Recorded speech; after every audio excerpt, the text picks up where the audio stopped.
Ya. Materi ada di pertemuan 3 di e-learning-nya. Udah bisa diisi daftar hadirnya? Sudah, Bu. PPT Bu udah muncul? Sudah, Bu. Oke, hari ini bahannya tentang ini yang ketiga berarti ya. Penelitian kuantitatif dengan penelitian kualitatif. Oke, tugasnya udah disubmit ya. Udah punya tema apa topik sendiri tentang skripsinya. Yang lagi tugas akhir mau pakai topik tugas akhirnya yang sedang diajukan sekarang, oke. Yang belum ada bayangannya mau apa coba. Nanti saya belum cek ya, baru submit tadi semua kayaknya banyak. Nih, jenis-jenis metode penelitian dia tuh ada kuantitatif, ada yang kualitatif. Kalau penelitian kuantitatif, kita punya metodenya macam-macam. Ada metode korelasi, jadi penelitian yang dilakukan untuk menggambarkan dua atau lebih fakta dan sifat-sifat objek yang diteliti. Statistik biasanya seperti itu. Metode komparatif, penelitian yang diarahkan untuk mengetahui apakah terdapat perbedaan antara dua subjek atau objek atau variabel dalam penelitian. Semua bidang minat banyak ya yang pakai metode komparatif. Di optimasi pun ada, di aktuaria juga ada. Metode survei, kebanyakan di statistik ya. Metode penelitian yang teknik pengambilan datanya dilakukan melalui pertanyaan tertulis atau lisan. Kalau sumber datanya tidak ada, jadi kita harus survei dulu, pakai kuesioner, wawancara, nah itu metode survei. Kalau komparatif itu misalnya membandingkan dua metode, mana yang lebih efektif.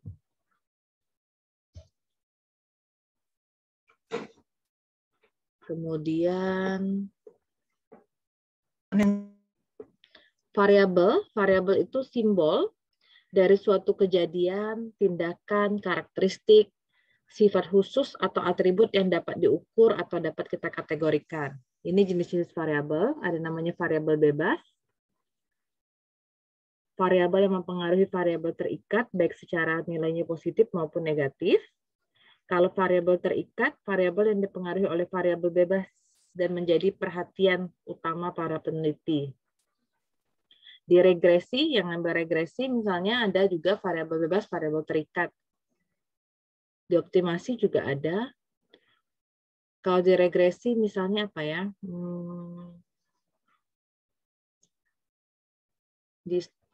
Di regresi, mengukur laju pertumbuhan jangan penduduk ya. Aktuaria dulu ya, mengukur laju pertumbuhan penduduk misalnya. Laju pertumbuhan penduduk. Jumlah penduduk setiap tahunnya kan sudah tercatat di BPS itu. Biasanya sensusnya 10 tahun sekali. Itu sudah ada datanya. Nah, itu namanya variabel terikat. Prediksinya nanti mempengaruhi apa? Misalnya kesempatan kerja, terus apa lagi ya? Tingkat pendidikan. Nah, itu variabel bebas. Kalau di statistik, apa contohnya ya?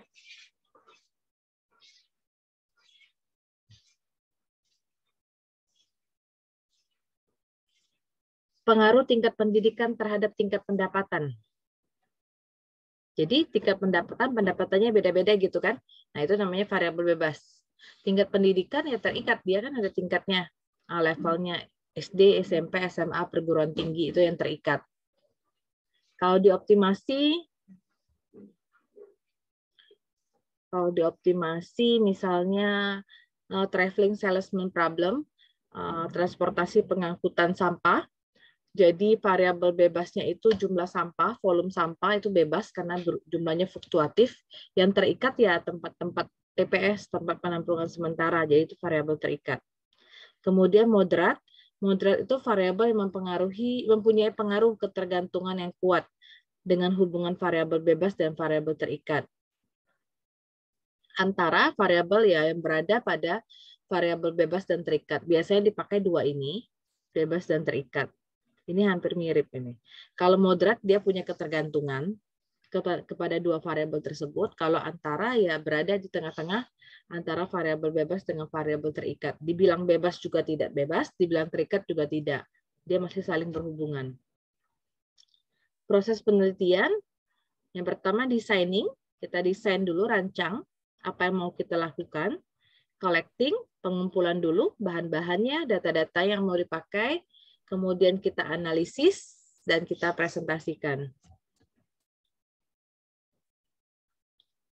Nah, designing tadi desain.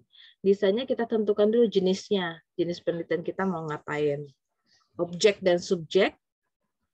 Objeknya itu apa yang mau diteliti. Subjeknya biasanya kita kan. Terus mau statistika ada populasi dengan sampel. Ada yang tahu? Sudah pasti udah pernah ngambil dari teori peluang. Statistika dan pengukuran juga udah kan. Coba contoh populasi dan sampel. Kalau populasinya semua mahasiswa di Universitas Sriwijaya itu populasi, contoh sampelnya apa? Yang menjadi populasi semua mahasiswa aktif di Universitas Sriwijaya. Sampelnya apa? Contoh aja sampelnya. Mahasiswa matematika. Oke.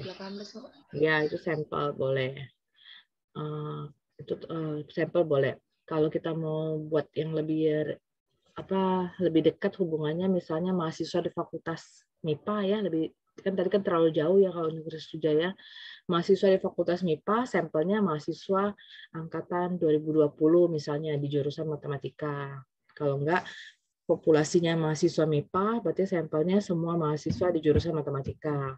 Atau populasinya semua mahasiswa di jurusan matematika, sampelnya mahasiswa aktif di angkatan 2021, di angkatan 2000 gitu ya. Pengumpulan data apa yang kita perlukan dan bagaimana teknik pengumpulan datanya. Kemudian tentukan instrumen penelitian. Instrumen penelitian ini bisa dibilang metode apa yang kita pakai, model apa yang mau kita gunakan. Nih, pengumpulan data bisa komunikasi, bisa non komunikasi, bisa studi pustaka. Komunikasi artinya pakai survei. Tanya, wawancara. Data tuh nggak bisa langsung didapat. Jadi kita collecting dulu, setiap orang kita tanya, bagi-bagi kuesioner gitu loh. Kalau non komunikasi artinya kita ngambil ke dinas terkait, misalnya Badan Pusat Statistik, ke dinas kebersihan, lingkungan hidup dan kebersihan, ke dinas misalnya perhubungan, dinas pendidikan, datanya sudah ada, data jumlah siswa SD di Kota Palembang dari tahun berapa sampai berapa. Mereka sudah punya datanya, kita tinggal pakai. Itu non-komunikasi. Maksud non-komunikasi, kita nggak komunikasi ke objeknya. Nggak setiap orang kita datang, nggak.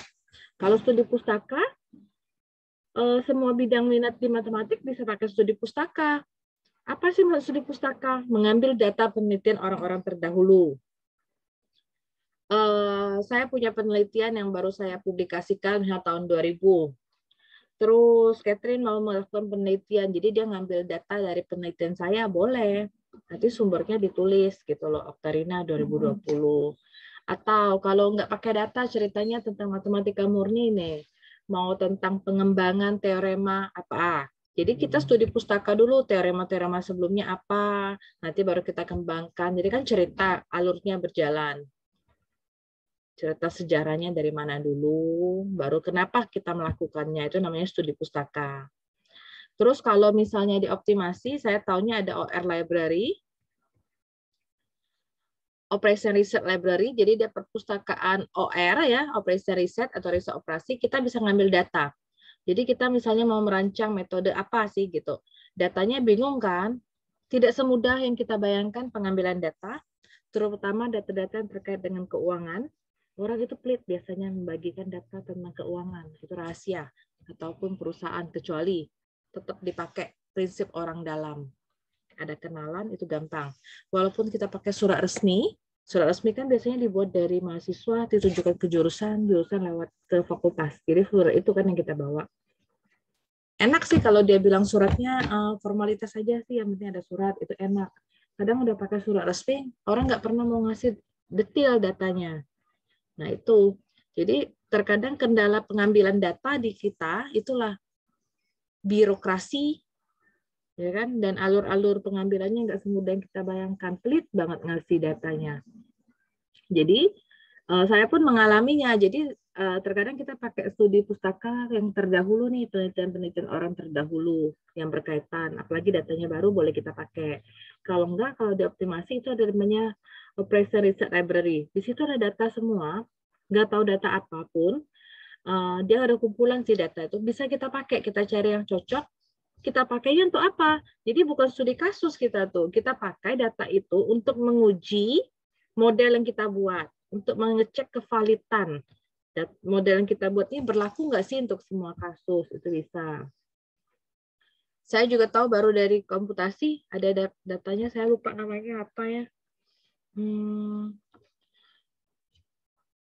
Di komputasi juga ada data citra ya katanya, tentang gambar-gambar citra retina yang dengan Bu Anita, itu mereka ngambilnya juga dari penelitian terdahulu.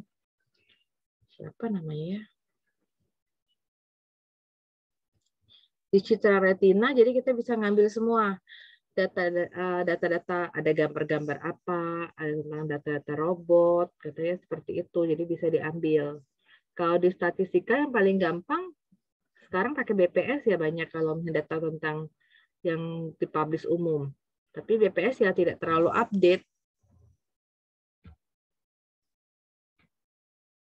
Nah, ini macam-macam data. Jadi data itu informasi yang merupakan variasi dari variabel dibedakan jadi data kualitatif dengan kuantitatif. Inilah yang membuat ada penelitian kualitatif, ada penelitian kuantitatif. Data kualitatif itu data yang dinyatakan dengan atribut. Itu kualitatif. Contohnya kualitas, mengukur kualitas pelayanan fakultas dalam penyediaan fasilitas pengajaran. Nah, gitu ya. Kualitasnya ada yang sangat baik, cukup, kurang, sangat kurang, ada kan? Interval-interval seperti itu namanya data kualitatif. Kalau data kuantitatif, data nyatakan dengan bilangan. Jumlah penumpang transmusi setiap harinya dari tanggal 1 sampai tanggal 30 Agustus 2021. Ada data kan, angka adanya. Itu kuantitatif. Jumlah mahasiswa di setiap program studi di Universitas Sriwijaya, itu datanya kuantitatif. Kalau yang kualitatif tadi, yang pakai interval sangat baik, ya kan? Cukup, gitu ya. Ada yang buat kurang, ada yang buat sangat kurang. Nah, ini kan pakai atribut. Nanti biasanya yang si sangat baik itu dikasih 5 skornya kan. Baik 4, cukup 3, 2, 1. Rata-rata sudah pernah ngisi kuesioner kan semuanya, walaupun resmi maupun tidak resmi. Nanti kita klik kan, pilihnya sangat baik, atau data-data yang itu nanti kan dikonversikan dulu, baru bisa diolah. Jadi itu atributnya. Kalau kuantitatif ya data jumlah penduduk, data jumlah mahasiswa, di tiap prodi, berapa ratus prodi kan, di tiap prodi, data produksi, itu semuanya dinyatakan dalam bentuk bilangan.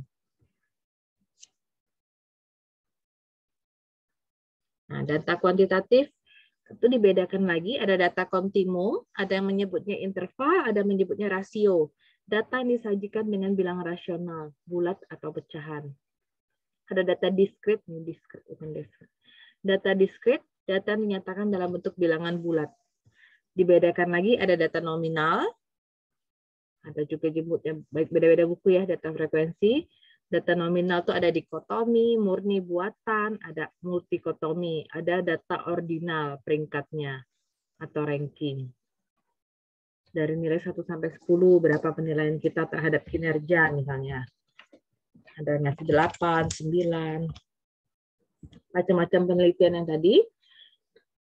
Penelitian kuantitatif dia mengacu pada konteks justification, pada dasarnya menguji teori yang berkaitan dengan masalah penelitian.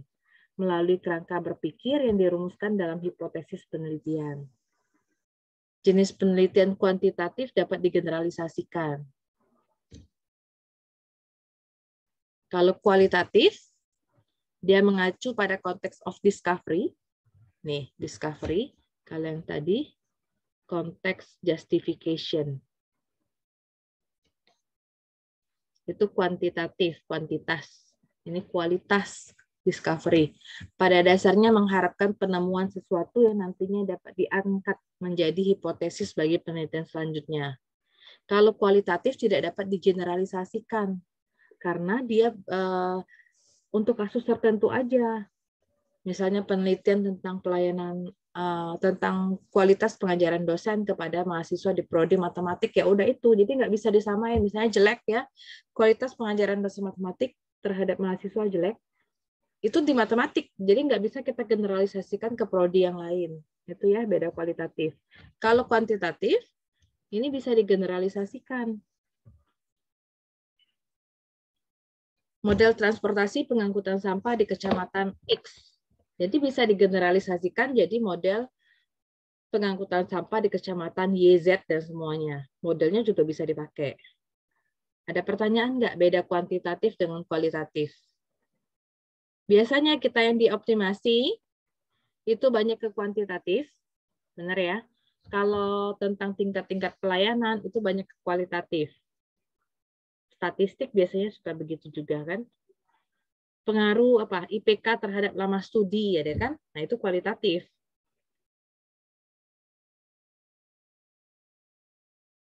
Sampai sini ada pertanyaan kah?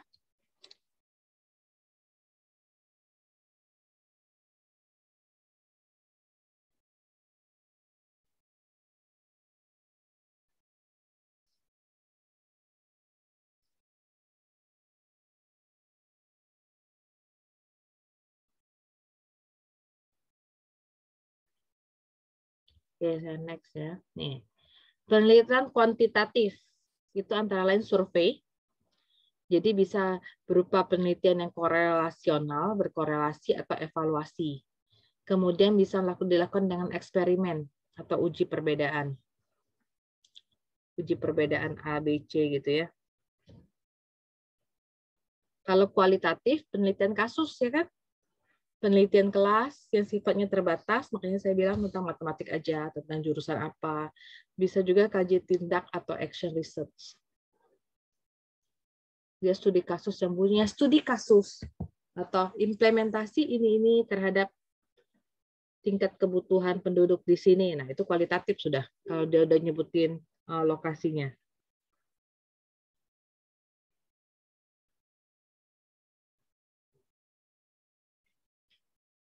Beda-beda kerangka penelitiannya. Saya masih sebutkan yang umum ya, belum sampai ke topik tugas akhir apa panduan tugas akhir kita. Kalau ini kerangka penelitian kuantitatif, jadi ada pendahuluan. Ini biasanya umum, semuanya ada pendahuluan. Ada latar belakang, ada identifikasi masalah, pembatasan masalah, perumusan masalah. Ini biasanya digabung nih kalau di kita. Kemudian ada tujuan, ada manfaat. Latar belakang, namanya latar belakang cerita. Kenapa sih kita mau melakukan penelitian itu? Jadi kalau saya selalu menyarankan ceritanya dari yang umum ke yang khusus. Ceritain dari umum dulu. Kenapa mau ngapain? Kita melakukan penelitian itu, masalahnya kenapa? Sebutkan penelitian terdahulu. Saya langsung ke topik tugas akhir ya. Jadi dalamnya kita ceritain dulu penelitian terdahulu. Orang ini melakukan penelitian apa-apa aja, siapa saja sih yang sudah pakai metode ini, siapa saja yang sudah pakai model ini. Jadi yang ditulis bukannya gini, bukannya misalnya siapa ya? Misalnya Oktarina 2020 meneliti tentang implementasi pattern generation dalam menentukan pola. Boleh buatnya seperti itu, tapi tulis juga Oktarina 2020 menyatakan bahwa algoritma pattern generation sangat tepat digunakan untuk membentuk pola pemotongan, gitu. Jadi apa yang dia kerjakan dan apa hasilnya harus ditulis. Tulisnya nggak usah panjang, cukup seperti yang saya sebut tadi. Dari mana kita tahu? Dari yang saya cerita dari minggu lalu, screening cepat di jurnal. Jadi lihat judulnya, matanya langsung ke abstrak dan langsung ke kesimpulan. Nggak usah bacain di dalam-dalamnya, itu bikin mumet. Itu nanti kalau kita udah mutusin mau pakai jurnal itu. Jadi sudah mulai buat satu folder isinya tentang apa yang kamu ketemu yang berkaitan dengan topik penelitian dan disimpan dalam folder itu. Nanti saya kenalkan dengan software untuk studi tinjauan pustaka. Jadi kamu bisa simpan di dalam library di perpustakaan itu. Jadi kalau mau dipakai tinggal dipanggil. Sudah cerita penelitian-penelitian orang terdahulu, tapi harus berkaitan dengan topik yang mau kita bahas. Baru apa yang mau kita teliti. Inilah saya bilang gabungkan identifikasi masalah dengan perumusan masalah. Biasanya dibuat penelitian ini akan meneliti tentang bla bla bla. Penelitian ini akan mengukur apa gitu. Pembatasan masalah. Masalahnya kan besar sekali. Apa yang dibatasi? Misalnya mau mengukur, misalnya mau meneliti tentang kualitas pelayanan di dosen di jurusan matematika. Jadi dibuat pembatasan masalah terhadap bidang minat apa misalnya. Kalau enggak, misalnya kualitas pelayanan dosen atau pengajaran dosen bidang minat optimasi. Kalau enggak pembatasan masalah, kamu maunya apa? Terhadap mahasiswa aktif dari angkatan 2000 sampai angkatan 2020 sampai angkatan 2021 boleh. Apa yang mau kita batasi? Statistik misalnya, kita mau mengukur usia produktif, tapi kita batasi misalnya dari usia 17 sampai 40 aja. Atau terhadap jenis kelamin laki-laki atau perempuan saja. Jadi tahuan batas masalahnya, jadi tidak lebar dan tidak luas. Tujuan selalu menjawab masalah. Kalau masalahnya bilang ingin memformulasikan model bla bla bla. Jadi tujuannya mendapatkan formulasi model. Dia menjawab gitu. Ingin mengetahui hubungan antara IPK dan lama studi. Tujuannya mengetahui hubungan antara IPK dan lama studi. Gitu ya. Biasanya kalau perumusan masalah dinyatakan dalam bentuk kalimat tanya. Bagaimana hubungan antara IPK dan lama studi? Bagaimana hubungan antara tingkat pengetahuan mahasiswa terhadap nilai akhir dalam mata kuliah? Nah, itu biasanya. Bagaimana cara memformulasikan model Gilmore dan Gomori dalam penentuan dalam penentuan pola pemotongan optimal? Bagaimana formulasi model ini dalam mengetahui jumlah jenis produk yang akan diproduksi? Itu biasanya dalam bentuk kalimat tanya. Jadi kalau tujuannya nggak ada kata bagaimana, buang aja. Mengetahui hubungan antara IPK dan lama studi. Mengetahui hubungan antara kualitas pengajaran dosen terhadap daya tangkap mahasiswa gitu. Mengetahui jenis produk optimal yang akan diproduksi. Itulah. Kalau manfaatnya, apa guna penelitian kita? Manfaatnya untuk apa? Biasanya paling umum dibuat sebagai bahan studi literatur, boleh. Pengembangan keilmuan, boleh. Itu manfaat penelitian. Untuk mengembangkan keilmuan, boleh. Sebagai bahan studi lanjut dalam bidang optimasi, boleh. Itu manfaat untuk kamu, peneliti. Untuk kita sebagai peneliti. Manfaat untuk misalnya data, kita ngambil dari tempat orang lain, manfaatnya untuk dia apa? Misalnya saya mengambil data tempat pembuangan sampah, manfaatnya untuk apa? Bagi DLHK, dia dapat digunakan sebagai bahan dalam pengambilan keputusan. Dapat digunakan sebagai bahan pertimbangan bagi dinas terkait untuk mengetahui apakah perlu penambahan TPS atau tidak. Kalau di perusahaan, dapat digunakan sebagai bahan kajian perusahaan dalam menentukan jenis produk apa yang harus ditingkatkan produksinya. Boleh seperti itu. Jadi ada manfaat untuk data ya, tempat pengambilan datanya. Ada juga manfaat kita sebagai peneliti dan manfaat keilmuan. Ini landasan teori. Apa bocor ya?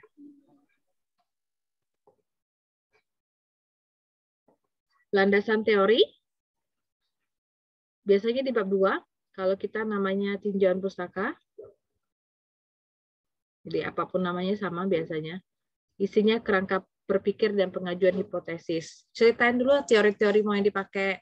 Tapi yang kita gunakan untuk penelitian kita. Jadi nggak usah dipanjang-panjangkan.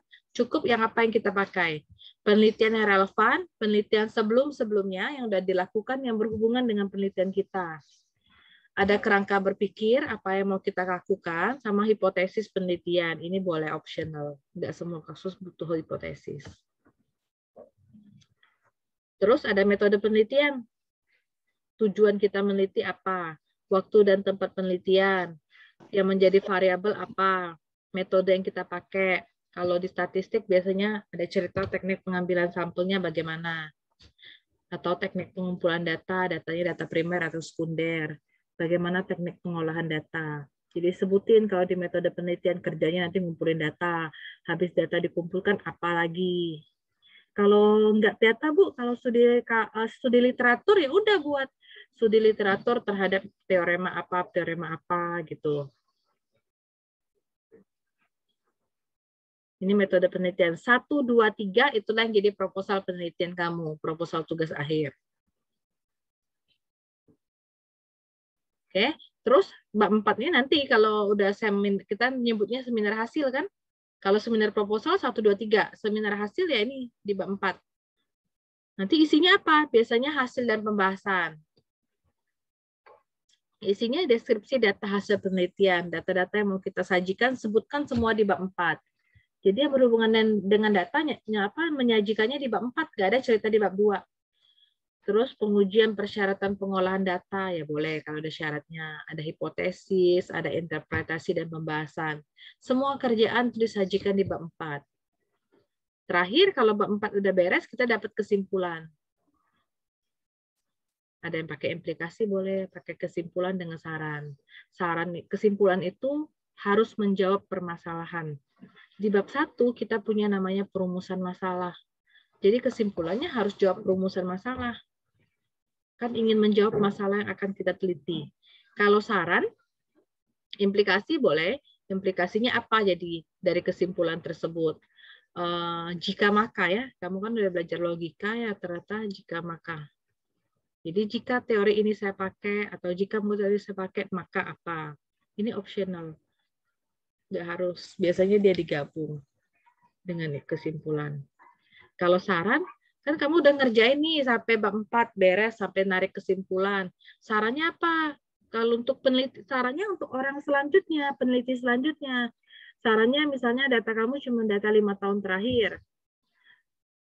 Atau bagusnya datanya diperluas ya sampai 10 tahun terakhir supaya lebih bagus modelnya boleh. Kalau misalnya biasa melakukan pola pemotongan 2 dimensi, sarannya mau ke yang 3 dimensi boleh. Lagi meneliti tentang mahasiswa matematik, sarannya mungkin ditambah dengan mahasiswa yang lain dalam satu fakultas boleh, terserah. Yang mengetahui saran apa itu peneliti. Pas kamu ngerjakannya sarannya, oh bagusnya ini dibuat pakai program ya, daripada saya ngerjainnya manual sampai beratus-ratus halaman. Sarannya lebih baik dibuat program, boleh. Silakan disarankan di situ. Daftar pustaka, ini biasanya harus update. Saya selalu bilang sekarang sudah up to date, bukan dari zaman dulu saya kuliah S1 kayak kalian. Saya 2001. Jadi 20 tahun yang lalu, nyari nggak segampang sekarang nyari pakai Google gitu ya. Jadi kita lihat di perpus, lihat skripsi orang.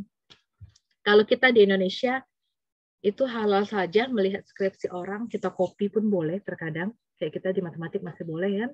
Satu buku skripsi itu, satu jilidan skripsi kita copy boleh. Kalau ternyata ketika saya S2 di luar, itu haram banget ya. Melihat skripsi orang itu difotokopi. Orang bisa melotot matanya kalau ngeliat kita fotokopi skripsi orang. Nggak boleh dia. Makanya kalau kita ngeliat di data-data atau di Google, dia cuma nampilin abstrak saja, nggak sampai ke dalam-dalamnya. Tapi kita kan punya ngakalin juga, pakai Skyhub lah, kita buka jurnal orang itu. Yang boleh dilihat orang itu jurnal, bukan skripsinya. Jurnal yang cuma berapa halaman tuh, 6-7 halaman. Bukan yang skripsi sampai 100-an halaman. Tapi bagi saya pribadi enak ngeliat skripsi, kan detail. Si jurnal cuma 6-7 halaman, pusing kita ngeliatnya. Nggak ada cara kerjanya lagi. Kalau sekarang enak, kamu pakai Google aja semuanya ada kok. Makanya saya selalu bilang pakai Google Scholar.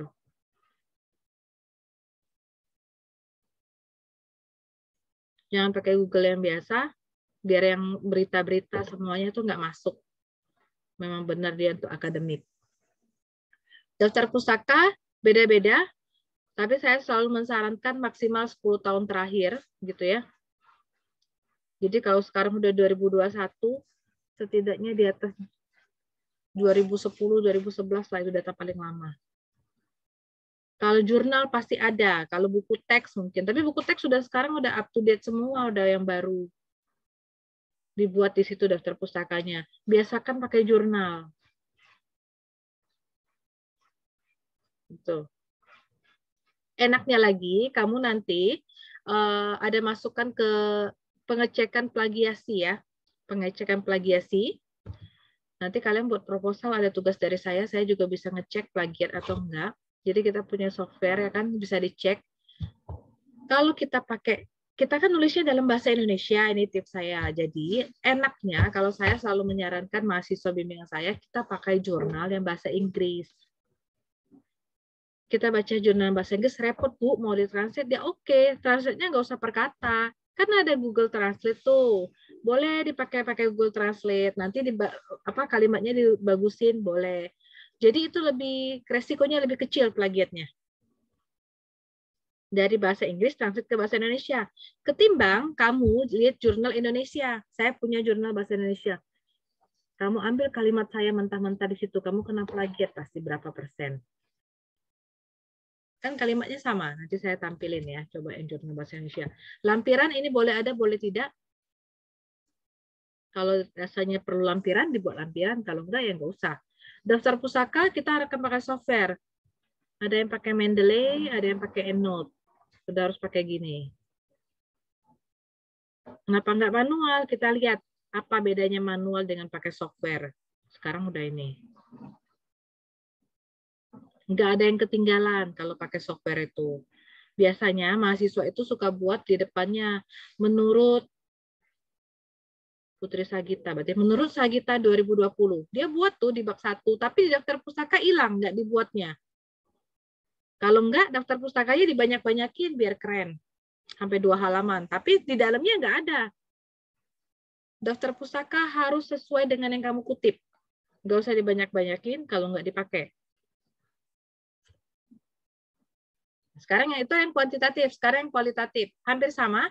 Ya, ada pendahuluan, ada latar belakang, ada perumusan masalah, ada tujuan dengan manfaat penelitian, ada landasan teori, ada metode. Nah, kalau kualitatif ini ada pemilihan lokasi, sebutin nih lokasinya mana, subjek penelitiannya siapa. Ini boleh juga penjajakan awal, studi awal dulu boleh. Ada strategi dan teknik penelitian, pengumpulan dan penentuan data. Biasanya orang statistik lebih rinci yang dibuat sini ya. Analisis data, logika dengan jadwalnya, jadi jadwalnya kapan-kapan, ngambilnya berapa kali. Saya pernah lihat bimbingannya Bu Dian dulu, dia ada pemeriksaan keabsahan data, jadi datanya diperiksa dulu valid atau tidak.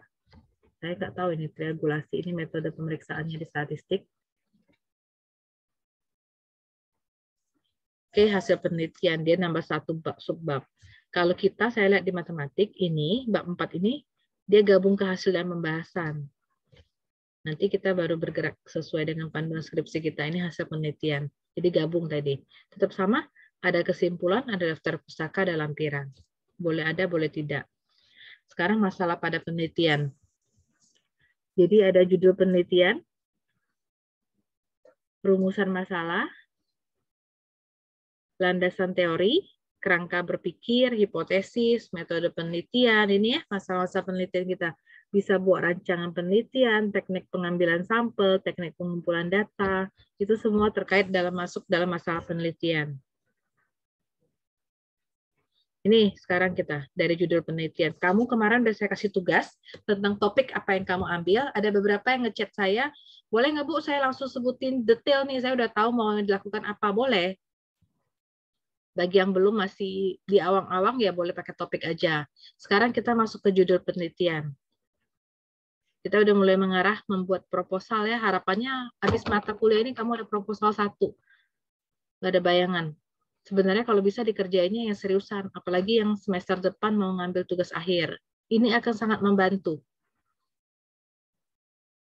Cukup membantu. Jadi kamu udah dapat nih proposalnya. Nanti tinggal konsultasi dengan pembimbingnya, atau mau prakonsultasi boleh, atau nanti seandainya mau diganti ya sudah, itu hak kalian.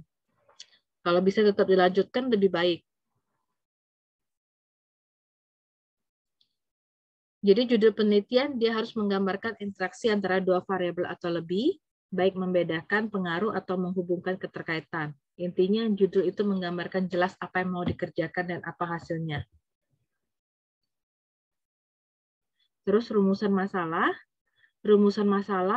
Rumusan penelitian biasanya dinyatakan dalam bentuk kalimat bertanya. Saya bilang tadi bagaimana, apa hubungan, menanyakan ada tidaknya perbedaan atau hubungan antara dua variabel atau lebih, belum mengarah atau belum mengacu pada teori, sebaiknya sama banyak dengan rumusan hipotesis penelitian. Jadi mau dikerjakan apa aja, berarti rumusan masalahnya ada berapa. Misalnya mau memformulasikan model, terus nanti di bawahnya mau menguji, boleh. Jadi ada beberapa pertanyaan di rumusan masalah. Sekarang kalau analisis data, berarti kita lihat validitas, valid atau enggak, baru dilihat reliabilitas, baru dibuat hipotesis. Ini yang di komputasi, saya bahas beberapa mahasiswa komputasi, ada dia pakai ini. Cara menyajikan data, deskripsi data. Oke, dibuat dengan tampilan. Cara menampilkannya bagaimana? Laporan tertulis dan lisan, dan keterangan yang jelas.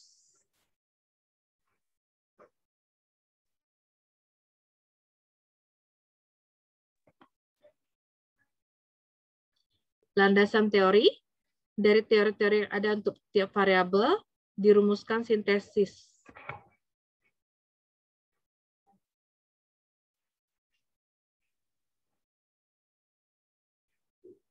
Mana pennya?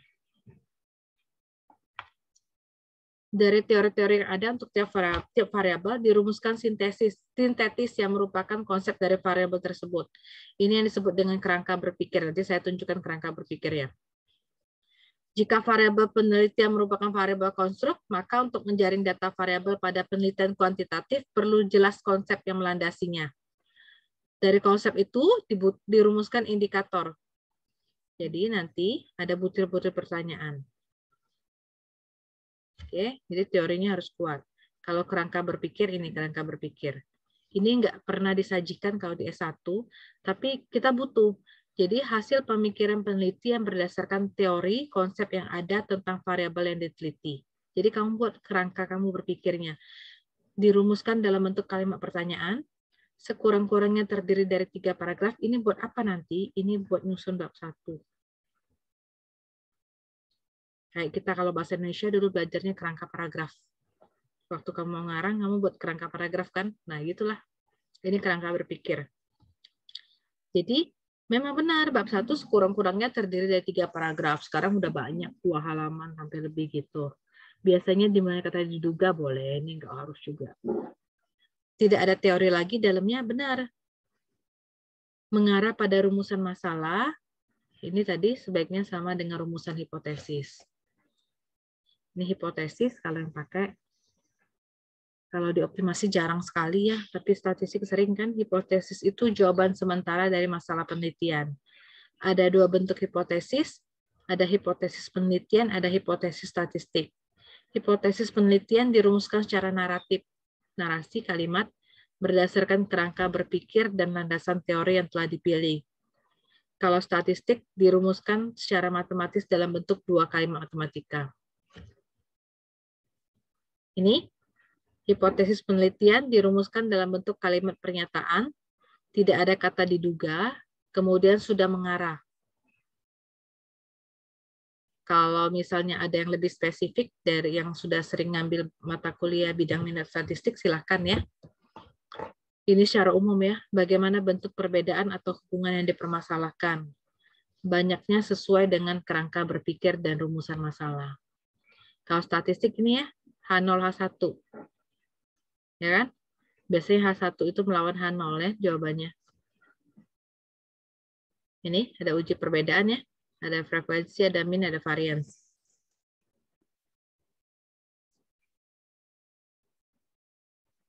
Frekuensi, min, sama varians. Kalau di statistik. Harus saja udah pasti diajarin kan cara menarik hipotesis. Jadi saya nggak ngajarin sini cara menarik hipotesis di statistikanya. Nih, kalau ada uji hubungan yang sederhana, multiple atau casual, yang pakai alpha ya kita belajarnya. Metode penelitian tadi, survei sama eksperimen. Kalau survei biasanya meneliti tentang korelasional, kontribusi dengan evaluatif.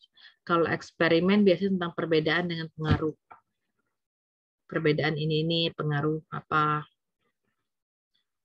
Rancangan penelitian ini ada di DE ya, saya tahunya desain eksperimen. Ada satu kelompok, dua kelompok ya kan, dengan tanpa awal tes, ada faktorial, ada blok. Jadi ini gunanya peran mata kuliah pilihan sebenarnya sebagai penunjang penelitian kita tugas akhir. Teknik pengambilan sampel, ada yang buat populasi ya, ada sampel, ngambil sampel aja, ada teknik sampling pakai sensus dengan peluang tanpa peluang, ada bisa kombinasi. Ada teknik sampling kan yang ngambil statistik banyak. Teknik sampling ya, ada simple random sampling, stratified random sampling, cluster random sampling, proporsional, sama area random sampling. Ini saya nggak jelasin yang ini dalam-dalamnya ya, saya jelasin secara umum. Saya nggak tahu ini soalnya. Sampai detail yang di statistiknya. Saya berusaha karena kita banyak bidang minat, ya saya berusaha semuanya tercover gitu ya.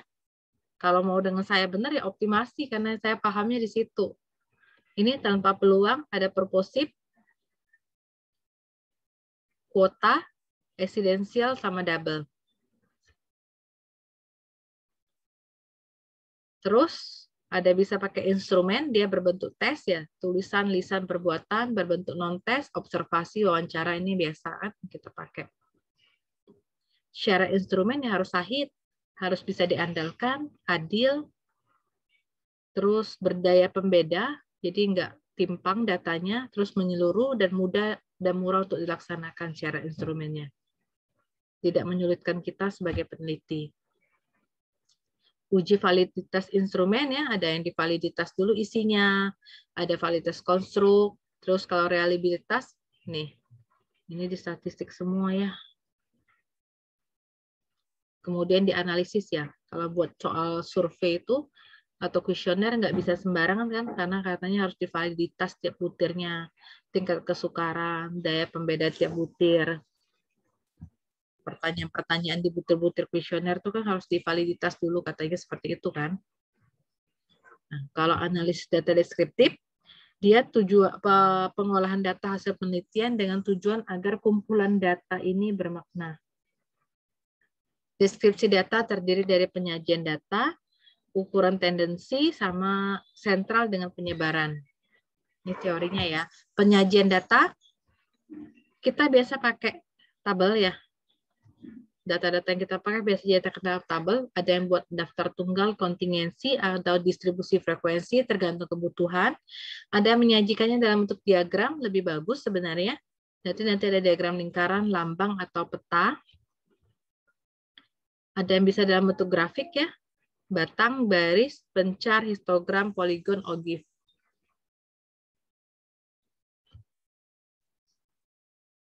Oke, itu teori hari ini ya. Cara menyajikan data. Jadi terserah mau pakai diagram, tabel, apapun boleh sesuai kebutuhan. Saya ada yang ngasih file Mendeley ya. Ada nggak? Ada, Bu. Di Iya, Bu. Itu bisa jadi petunjuk Mendeley itu bisa dipakai kalian untuk download Mendeley. Ada EndNote.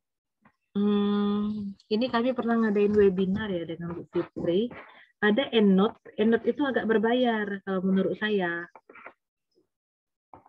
Saya jelasin yang paling umum dulu ya Mendeley. Nanti kalau sekiranya butuh EndNote, tadi saya jelasin EndNote juga. Sudah keluar belum? Belum ya? Sudah. PPT itu PDF-nya. Udah, Bu. Nih. Mendeley itu untuk mengelola referensi jurnal.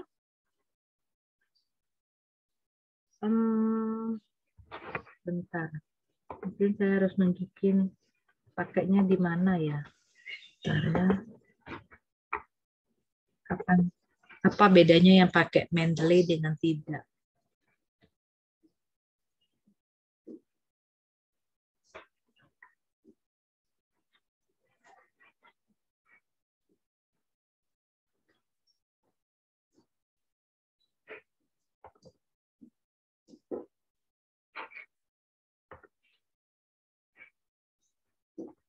Kita lihatkan.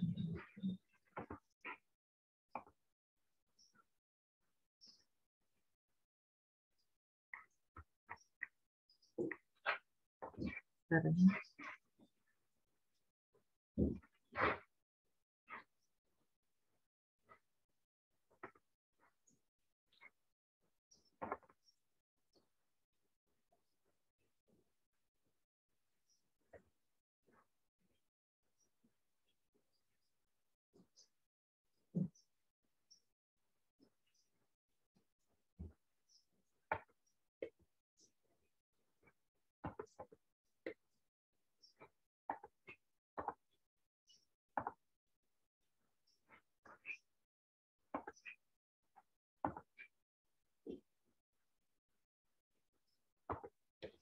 Oke, saya tampilin yang punya saya sendiri ya. Karena ini jadi di Word baru bisa kelihatan.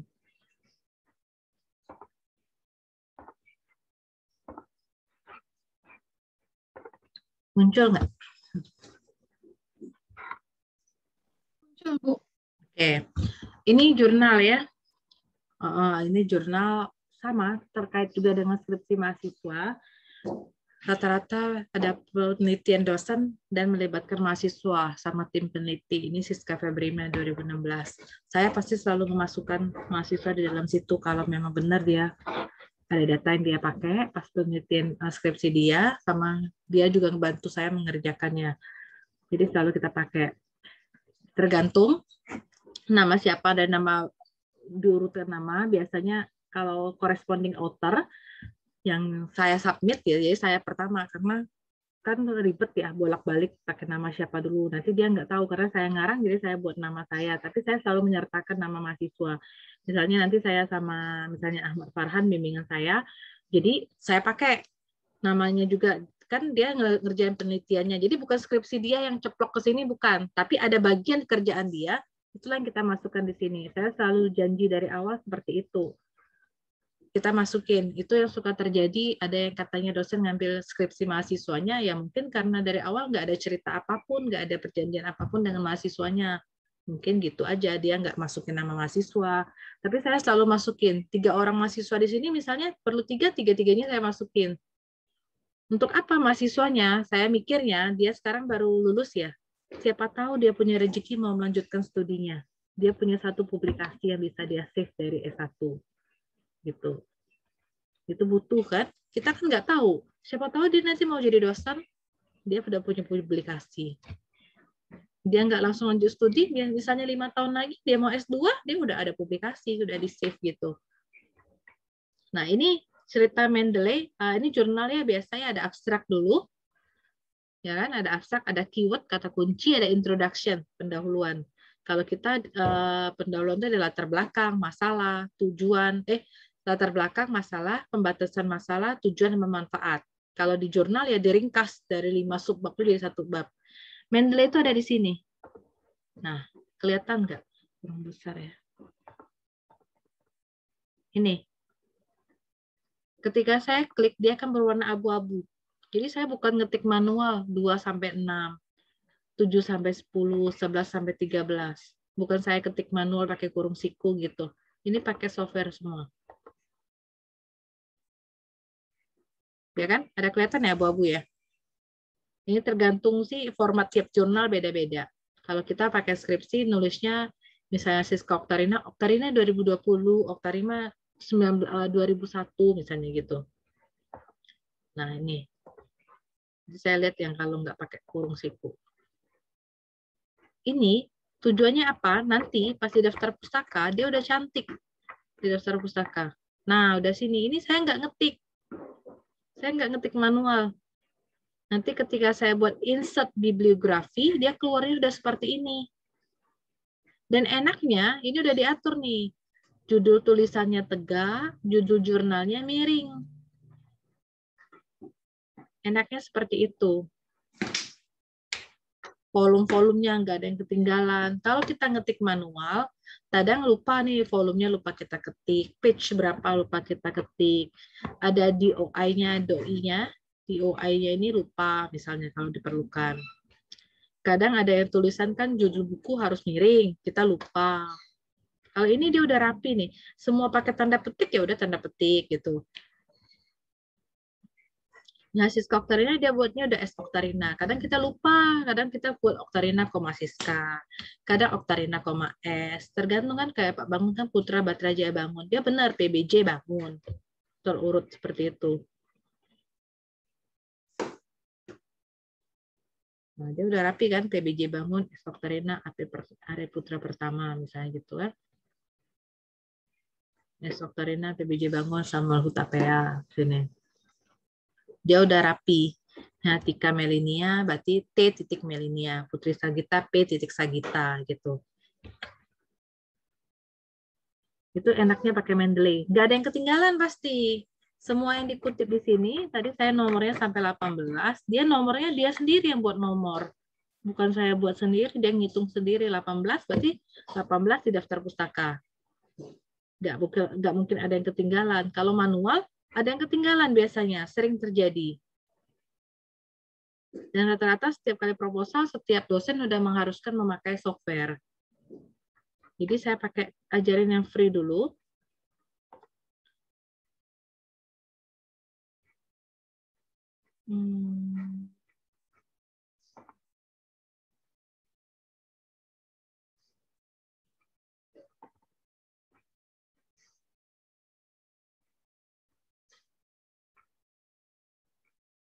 Ini sudah muncul lagi?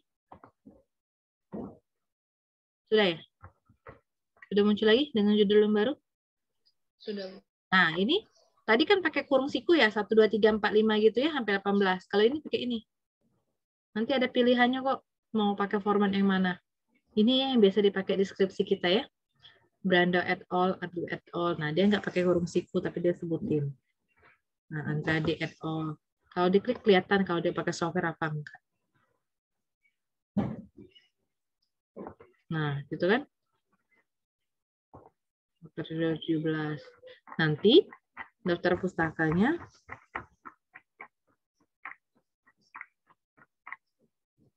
nah beda-beda. Ada yang pakai nomor, ada yang enggak. Tergantung format lah. Nah, gini ya. Ini sudah kan kelihatan waktu saya klik dia akan keluar highlight seperti warna abu-abu. Itu dari softwarenya. Dan ini saya nggak perlu ngatur nih agak masuk dikit nggak, dia sendiri udah. Beda-beda kan? Tadi saya judul jurnalnya yang tadi di tulisan sebelumnya pakai tanda petik ya. Ini enggak ya, tergantung tadi formatnya mau pakai apa. Kalau ini yang dipakai oleh skripsi kita ya. Judul jurnal miring, judul tulisan tegak. Itu biasanya seperti itu. Bedakan antara judul jurnal dengan judul tulisan. Judul tulisan ini loh, yang two stage ini. Two stage two dimensional guillotine cutting stock problem with usable author. Itu judul tulisan. Judul tulisan, judul makalah, judul artikel. Judul jurnal International Transaction in Operation Research. Nah, itu judul jurnal. Bedakan ya. Ini sama judul jurnalnya International Transaction in Operation Research. Science and Technology Indonesia, judul jurnal. Judul tulisannya Three-Phase Matheheuristic Model into Dimensional Cutting Stock Problem. Itu judul tulisan. Jelas ya. Tahun 2020, 5 itu volume 5, nomor 1. Volume 5, nomor 1, page 1 sampai 5, halaman tabel 5. Volume 23, nomor 1 sampai 2, halaman 47 sampai 63. Jadi kita nggak usah buat lagi halamannya, dia udah rapi. Oke. Sekarang kita ke Mendeley.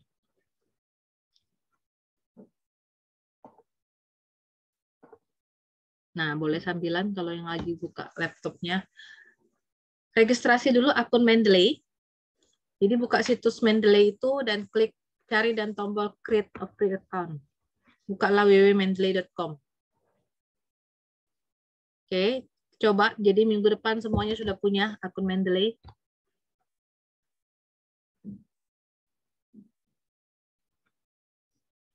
Create a free account, jadi muncul. Ikutin ini.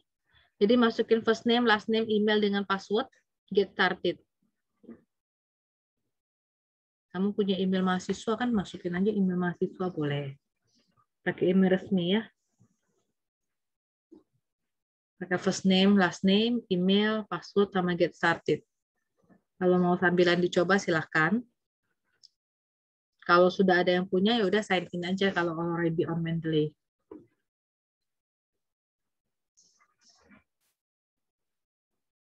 Ya dicoba. Terus sini pilih bidang studi dengan akademis, status akademis. Pilih bidang studi dengan status akademis kalian, baru klik finish. Mathematics ada kok pilihannya. Undergraduate student nanti. Nah ini download ya. Mendeley Desktop for Windows. Nanti save file. Dia ada versionnya kok sekarang yang baru. Ini kan dia panduan lama ya, XP. Windows 10 semuanya udah ada di situ. Kalau tahap pendaftaran selesai, akan ada email yang dikirim dari Mendeley ke email kita tadi. Jadi pakai email yang aktif, yang tahu password bukanya. Dah, masukkan email yang kita daftarkan, buka email. Masukkan ke email tadi, buka email dari Mendeley.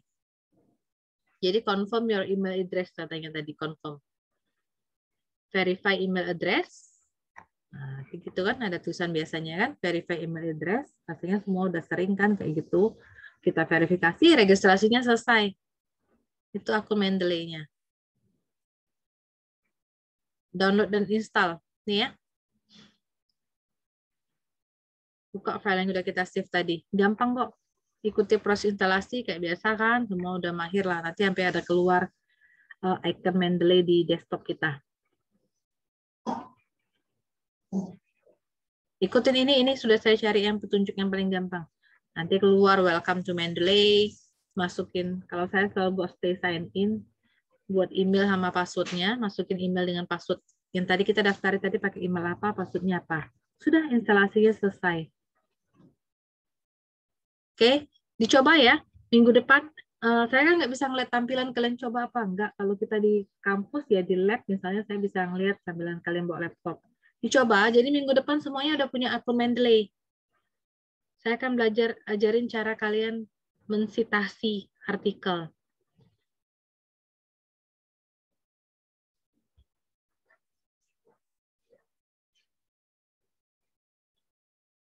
Nah, gitu ya. Ini install plugin. Plugin Word. Nah, menu tools. Install MS Word plugin. Semuanya tolong sudah punya ya Mendeley-nya minggu depan. Ini gampang kok nih. Ikutin aja semua di sini. Nah, nanti minggu depan saya baru masih tahu bagaimana cara buat referensi dengan daftar pustaka. Yang penting Mendeley-nya harus ada dulu. Jadi kita bisa kerjain sama-sama di minggu depan. Atau yang sudah mau coba dulu karena dia udah download, ya udah silakan. Yang dari HP susah ya. Jadi coba sambilan ini. Nah, nanti kita file. Kemarin saya udah ngasih tugas 5 jurnal terkait kan? 5 jurnal terkait yang mau dipakai untuk penelitian. Oke, jadi itu udah kamu download pastikan, kamu save di tempat kalian sendiri. Nah, nanti akan saya bantu minggu depan ajarin bagaimana mindahkan 5 jurnal terkait itu masukin ke dalam Mendeley. Nah, ini pilihannya nih. Pakai style tadi. Yang tadi saya buat. Ada yang kurung siku lah, ada yang tidak. Ini semuanya stylenya. Ada American Medical Association. Terus kita pilih sampai ke bawahnya. Jadi saya ajarin yang mengikutin skripsi kita apa ya. Nah, nanti kalau buat daftar pustaka ini, tinggal klik insert bibliografi. Seret keluar dari sini langsung otomatis.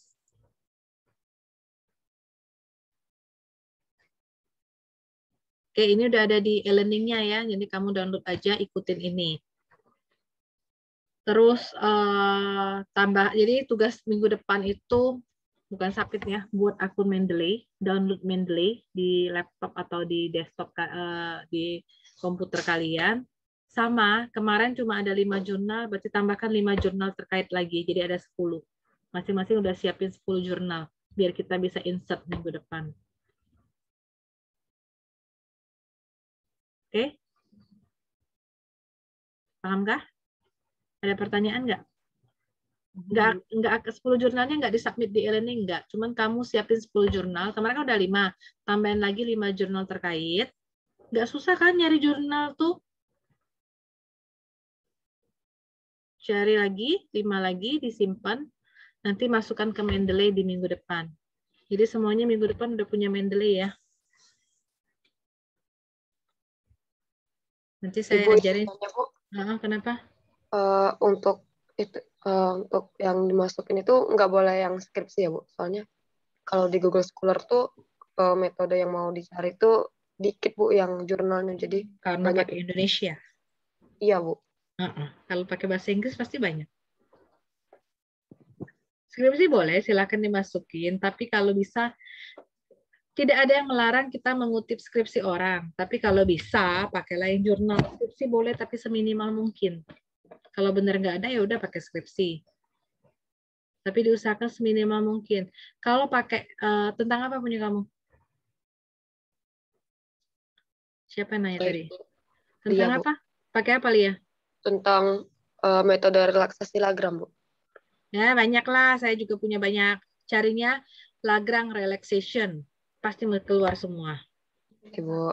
Kalau kamu pakai Indonesia, relaksasi Lagrange, ya nantinya keluarnya skripsi-skripsi mahasiswa saya dengan Bu Fitri. Anak matematik. Iya, Bu, ada. Ya iyalah, nggak usah bilang, saya juga tahu, banyak. Kamu pakai Lagrange Relaxation, mereka juga pakai bahasa Inggris. Nah, gini, kalau kita punya teman, skripsi orang tuh kan belakangnya ada daftar pustaka tuh. Nah, cari daftar pustaka yang dia pakai. Caranya gitu. Untuk menghindari terlalu banyak penggunaan skripsi. Kamu ketemu skripsi siapa itu? Skripsi Punya siapa? Kak Rima, Bu. Hah? Punya Kak Rima. Rima Melati? Iya, Bu. Berarti bimbingan Ibu. Lihat daftar pustaka yang dipakai Rima di belakangnya. Pasti dia ada tentang relaksasi Lagrange. Nah, itu yang kamu search nanti di Google Scholar-nya. Baik, Bu. Terus Makasih, yang Bu. punya Rima Melati itu sudah dipublikasikan juga, sudah ada jurnalnya. Nanti kalau perlu nanti saya share. Itu udah ada jurnalnya lagi. Jadi yang ditulis bukan skripsinya lagi. Dia sudah ada jurnal, sudah Bu Fitri dan saya buat jurnalnya. Sudah dipublikasikan. Jadi kalau dia udah dipublikasikan, yang ditulis jurnalnya, bukan skripsi lagi. Skripsi itu yang untuk contekan kamu belajar aja, oke. Tapi yang ditulis nanti jurnalnya. Ya. Ada lagi pertanyaan kah?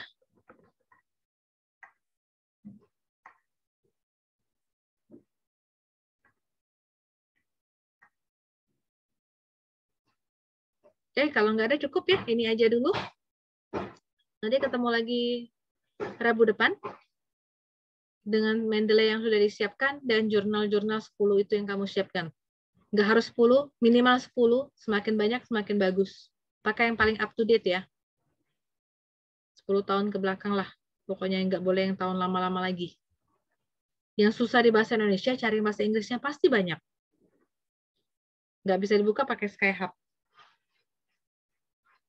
Oke? Udah cukup? Terima kasih. Ketemu lagi Rabu depan. Selamat pagi. Pagi, Bu. Pagi, Bu.